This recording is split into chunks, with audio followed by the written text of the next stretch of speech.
ছোটবেলায় যখন প্রথম বাংলা সাহিত্য পড়া শুরু করেছি তখন প্রমথ চৌধুরী নামে একজন লেখক ছিলেন, তাকে আমরা অনেকেই পড়তাম প্রথম চৌধুরী। পরে আমার বাবা একদিন আমার ঘাটটা ধরলেন পড়ার টেবিলে এসে, বলে এই বেটা প্রথম চৌধুরী কি, ভালো করে পড়। তো ভালো করে পড়তে গিয়ে দেখিতে না ওনার নাম প্রমথ চৌধুরী।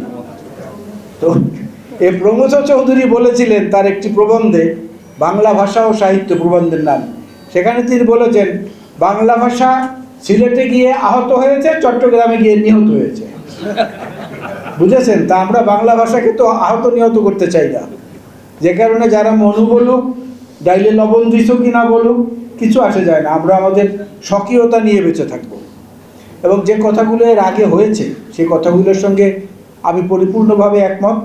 তবে আমি মনে করি কাজ করতে হবে, কাজ করলে সমালোচনা হবে, আর সমালোচনা যার নাই সে ব্যক্তি কোনো ধর্তব্যের মধ্যে পড়ে না। ন্যাড়া গাছে কেউ কখনো ঢিল মারে না, যে গাছে ফল আছে ওই গাছেই ঢিল মারে, ওই গাছেই ঝাঁকি দেয় যে দুটো ফল পাড়া যায় কিনা। অর্জুন গাছ তার নিজের ছাল দিয়ে কিন্তু বহু মানুষের জীবন রক্ষা করে, কিন্তু অর্জুন গাছ কিন্তু তাতে মরে না, তার ছাল কিন্তু কেটে নিচ্ছে মানুষ অনবরত। বরিশাল বিভাগ সমিতি তেমনি একটি আবহের মধ্যে থাকুক, আমরা সবাই সেইখানে একাত্ম হয়ে কাজ করব। এ প্রতিজ্ঞা এবং অঙ্গীকার তো আমাদের পক্ষ থেকে সবসময় ছিল, এখনও আছে। আর সমালোচনা এড়ানোর জন্যে নিজেদের মুখ লুকিয়ে থাকার কোনো যুক্তি নেই।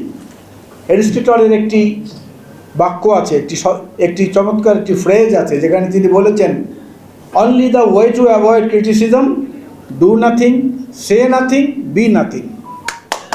এইটা তো হতে পারবো না, আমাদের তো কিছু করতে হবে, কিছু হতে হবে, এবং ভালো চিন্তাও করতে হবে একই সঙ্গে।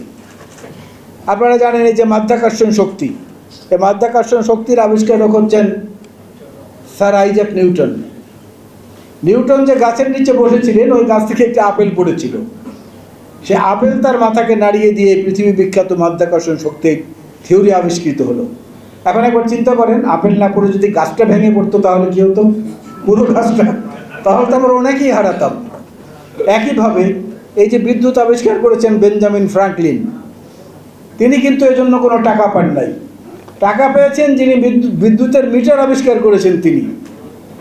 তা আমাদের মধ্যে যেভাবে আবিষ্কারকও থাকতে হবে, আবার সে আবিষ্কারের মধ্য দিয়ে অর্থনৈতিক সমৃদ্ধি আনয়নের কাজটাও করতে হবে, দুটো মিলিয়ে আমাদের এগোতে হবে। তবে আমার বিশেষ করে এই মুহূর্তের দাবিটা হচ্ছে একে আদা স্যারের কাছে, যে আপনি যেহেতু একটু গুরুত্বপূর্ণ জায়গায় আছেন, পুরো বরিশাল বিভাগের একমাত্র চিকিৎসার তীর্থস্থান হচ্ছে শেরেবাংলা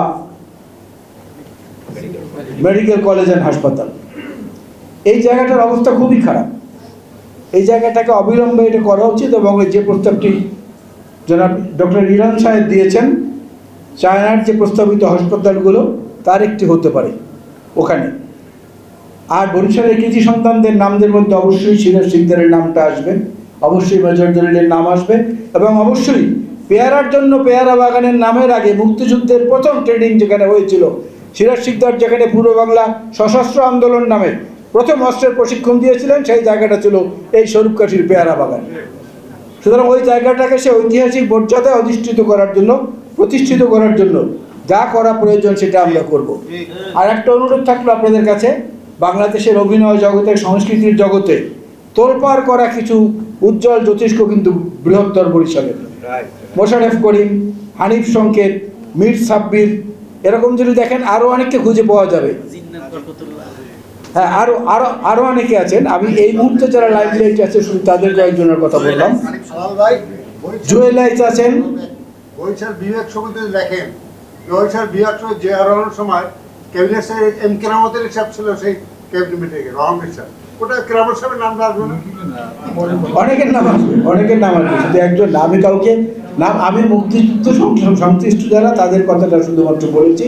আর বর্তমান সাংস্কৃতিক অঙ্গনে যারা আছে অনেকের নাম আসবে। এখানে জীবনানন্দ দাশের নামও তো আমরা কেউ বলি নেই, কিন্তু জীবনানন্দ দাশের মায়ের লেখা কবিতা আমরা ছোটবেলায় পড়েছি, যে কবিতা অবিনশ্বর, কুসুম কুমারী দেবী, কামিনী রায় না, ওনার মায়ের নাম কুসুম কুমারী দেবী, এবং তার কবিতা লেখা আমাদের জীবনে এখন পর্যন্ত মস্তিষ্কে এবং হৃদয়ে গেঁথে আছে। আমাদের দেশে সেই ছেলে হবে কবে, কথায় না বড় হয়ে কাজে বড় হবে। সে কাজটা করে আমাদেরকে দেখাতে হবে, এবং বরিশাল বিভাগ সমিতি হবে সেই জায়গাটা আমাদের একটা তাবু। আপনারা এই শীত আসছে সামনে, শীতকালে একটা পিকনিকের ব্যবস্থা করেন, সবার উপরে একটা টাকা ধার্য করেন, সেই পিকনিকে সবাই পরিবার সহ প্রয়োজনে যাবে। ওখান থেকে দেখবেন অনেক আইডিয়া বের হয়ে এসেছে, ওখান থেকে দেখবেন অনেক প্রাণ খোলা আলাপ আলোচনার মাধ্যমে একে অপরের সঙ্গে আমাদের যে সংযোগটি তৈরি হবে, সেই সংযোগটি এক সময় কাগজে কলমে খাতাপত্র গিয়ে আইনে পরিণত হবে। কাজগুলো কিন্তু এভাবেই এগোয়। আমি আর বক্তব্য বাড়াবো না, এরপরে আরও দুজন সম্মানিত নেতা আছেন বক্তব্য দেওয়ার জন্য, ওনারা বলবেন কোন জায়গায় কি হবে না হবে। এ ব্যাপারে এই সভা শুরু হওয়ার আগেই আমি বলেছি, জেলাওয়ারি একটি তালিকা থাকবে এবং সার্বিকভাবে বিভাগের সমন্বিত একটি তালিকা থাকবে। সেটার মধ্য থেকে দায়িত্ব ভাগ করে দেওয়া যেতে পারে, কে কোন সেক্টরটি দেখবেন। সুনির্দিষ্টভাবে যদি একজনকে অভিভাবক রেখে আর তরুণ এবং যুবক যারা আছেন তাদেরকে সেই টিমে অন্তর্ভুক্ত করা হয়, সেই কাজগুলো গতিপ্রাপ্ত হবে। আপনাদের সবাইকে আবারও ধন্যবাদ। আবার যখনই ডাকবেন তখন ইনশাল্লাহ আসবো, এবং যে ব্যাপারে যে দায়িত্ব দিবেন করতে বলবেন থাকবো ইনশাল্লাহ, প্রতিজ্ঞাবদ্ধ। আল্লাহ হাফেজ। বাংলাদেশ জিন্দাবাদ।